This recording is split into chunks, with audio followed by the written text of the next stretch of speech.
फिर से हम आपके बीच लाइव हैं। आप से मैंने वादा किया था कि अगले वीडियो में हम जब आएंगे तो आपने महाभारत की एक युद्ध पद्धति देखी होगी, सुनी होगी, चक्रव्यूह भेदन। तो चक्रव्यूह में खास बात कि प्रवेश कहाँ से किया जाए। अगर जो योद्धा प्रवेश मार्ग को समझ जाता था उसके लिए आसान होता था चक्रव्यूह भेदन। तो संस्कृत में भी है कि हम इस चक्रव्यूह को भेदन कहाँ से करें।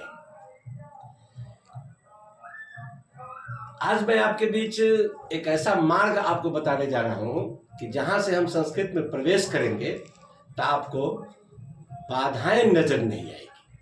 आप बिल्कुल निश्चिंत होकर कदम दर कदम आगे बढ़ते रहेंगे।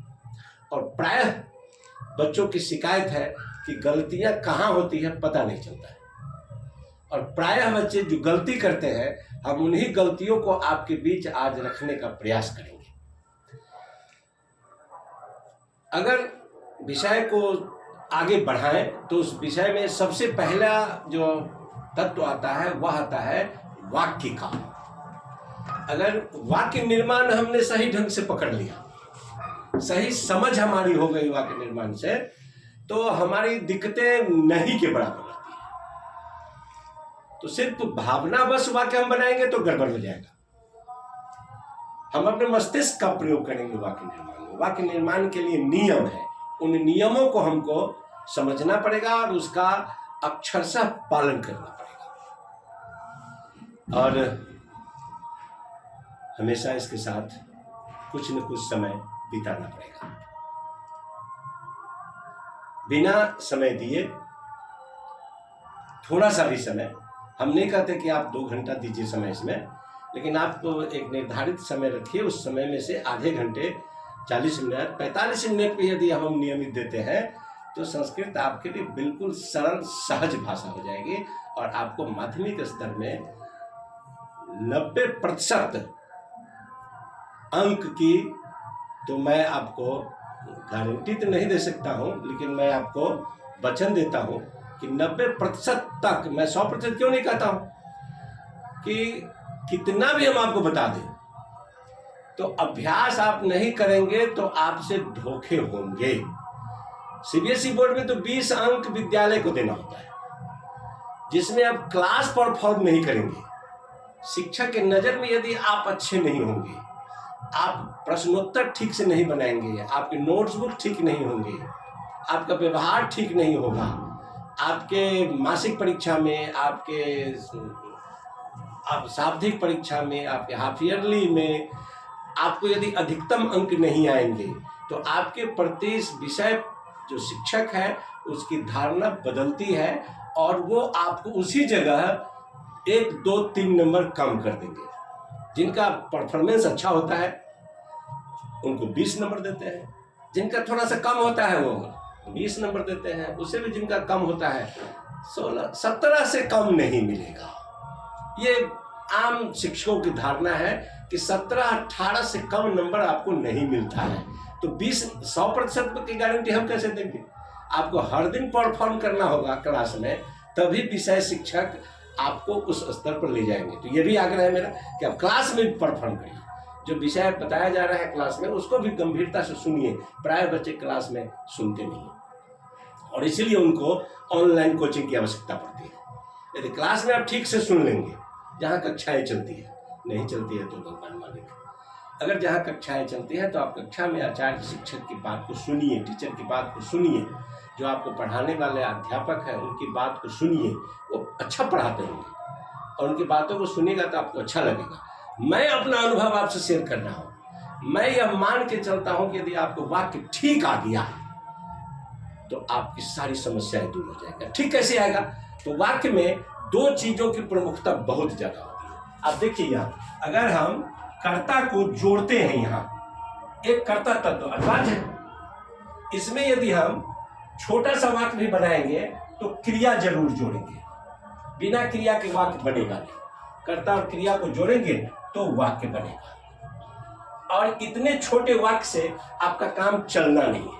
आपको कर्ता और क्रिया के बीच में अनेकों प्रकार की चीजें लानी पड़ेगी। जैसे भिन्न भिन्न कारकों का प्रयोग करना पड़ेगा, तो कारक को हमको जानना पड़ेगा। कुछ विशेषण का प्रयोग करना पड़ेगा, अगर विशेषण का प्रयोग हम करते हैं तो वाक्य हमारा अच्छा होने लगता है। तो कारक और क्रिया संस्कृत में जैसे अंग्रेजी में भी बटा हुआ है, पर्सन के हिसाब से, नंबर के हिसाब से अंग्रेजी में बटा हुआ है, हिंदी में भी बटा हुआ है, वैसे संस्कृत के में भी कर्ता बटे हुए हैं और क्रियाएं भी उसी हिसाब से बटी हुई है। तो ये तालिका मैं आपके सामने में रखे हुआ हूँ, देखिए इस तालिका को गौर से कि ये कर्ता है यहाँ, और इस कर्ता को हमने सबसे पहले 3 पुरुषों में बांट दिया है, प्रथम पुरुष, मध्यम पुरुष, उत्तम पुरुष। अब कोई पूछेगा कि पुरुष क्या होता है, तो पुरुष वह व्यक्ति है जो वाक्य निर्माण में काम आते हैं। वो पुरुष महिला भी हो सकता है, पुरुष भी हो सकता है, निर्जीव पदार्थ भी हो सकते हैं, वो व्यक्ति नहीं। क्रिया के उत्पादन में, क्रिया के सृजन में कर्ता कौन कौन हो सकते हैं, उसमें से जो वक्ता है उसको हम प्रथम पुरुष में डालते हैं, और जो श्रोता है उसको हम मध्यम पुरुष में डालते हैं, और जिसके बारे में विषय होता है, जो विषय रहता है उसके बारे उसको हम प्रथम पुरुष में डालते हैं। कि तीनों पुरुष 3 वचनों में बढ़ जाते हैं, यहाँ एक वचन, यहाँ 2 वचन, यहाँ पर बहुवचन। एक कर्ता को आप नोट कर लीजिएगा, वीडियो को देखिएगा तो जूम करके रोक के आप इस कर्ता के तालिका को अपने कॉपी पर लिखिएगा। एक पेज पर, कागज का जो एक पेज है, कॉपी का जो एक पेज है, उस पेज पर आप अनिवार्य रूप से इसको लिख के रखिएगा, ताकि अगले वीडियो में जब हम क्रिया को लेकर आए तो आपको दूसरे पेज पर क्रिया लिखने में सुविधा होगी। बस इसी जगह मेहनत है। यहाँ अगर आपने थोड़ा सा मेहनत कर दिया तो आपका काम बहुत आसान हो जाएगा। इस तालिका को आप अवश्य लिखेंगे कॉपी के एक साइड में, 2 पेज का कॉपी होता है उसमें एक साइड में लिखेंगे, एक में कर्ता की तालिका लिखेंगे, दूसरे में क्रिया के लिए जगह छोड़ के रखेंगे, क्योंकि अगले वीडियो में हम क्रिया के साथ आएंगे आपके पास। अब यहाँ देखिए ये स है, स मतलब वह होता है, ये पुल्लिंग के लिए आता है, सा स्त्रीलिंग है, यह भी स्त्रीलिंग के लिए आता है। इस दोनों का मतलब वह होता है, यहाँ लिखा हुआ है। ऐसा यह है और अयम भी यह है, दोनों यह के रूप में आता है। ये पुल्लिंग में आता है तो यहाँ लिखा है पुल्लिंग यह। ऐसा और इयम दोनों स्त्रीलिंग में यह के रूप में आता है तो ये भी स्त्रीलिंग लिखा हुआ है। इसके द्विवचन में भी है, सा के साथ तौ है, सा के साथ ते है। इसके बहुवचन में है, सा तौ ते है, यहाँ सा के साथ सा ते है और ते के बाद यहाँ पर ता है, सा ते ता। फिर ऐसा का एक वचन है, इसका द्विवचन है ए तौ। अयम का एक वचन है, इसका द्विवचन है इमौ, दोनों एक ही प्रकार से। और इसका बहुवचन है सा, ऐसा का एते और अयम का इमे, ये एक वचन है। दोनों का अर्थ भी यहाँ लिखा हुआ है यह। बहुत बच्चे पूछते हैं कि वह है ये तो उसने का क्या होगा, या उसने भी यह है, इसी का अर्थ है उसने। कर्ता का जो ने चिन्ह है वह दिखता है जब क्रिया भूतकाल में होती है, सामान्य भूत में होती है या और विशेष कुछ लेकिन है उसमें, वहाँ ने चिन्ह दिखता है। तो ने जब भी आएगा, या इसने उसने, सब का अर्थ होता है साथ। तो यहाँ भी ये दोनों है, ये दोनों का मतलब इन दोनों ने, सब का अर्थ यही आएगा। यहाँ पर वे सब है, उन सब ने, इन सब ने, सब का अर्थ वही होगा। यहाँ तुम है, तुमने, तुम दोनों है तो तुम दोनों ने, यहाँ तुम लोग है तो तुम लोगों ने, यहाँ मैं है तो मैंने, आवाम है तो हम दोनों या हम दोनों ने, वयम है तो हम लोग या हम लोगों ने, सबका अर्थ यही है।